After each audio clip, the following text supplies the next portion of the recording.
от урод. Машин не було ніяких по дорозі.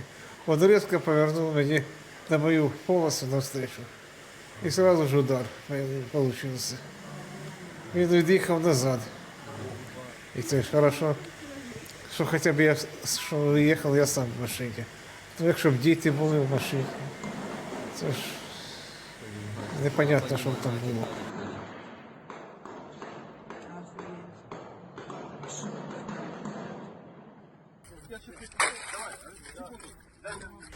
Почали там розглядати, хотіли МЧС визвати, а потім вирішили самі, вот, якщо не вийде, то будемо визивати МЧС. То вони потихеньку мене, звісно, витягнули оттуда. Зажата грудь була, воздушная подушка сработала, зажало хорошо, конечно. Машину пом'яло в середині повністю.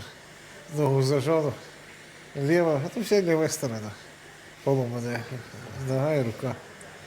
Ну, оце таке. Визвали вони скорою повністю, привезли сюди мене. Та, ребята, якщо ви бачите мене в тій ситуації, спасибо велике вам.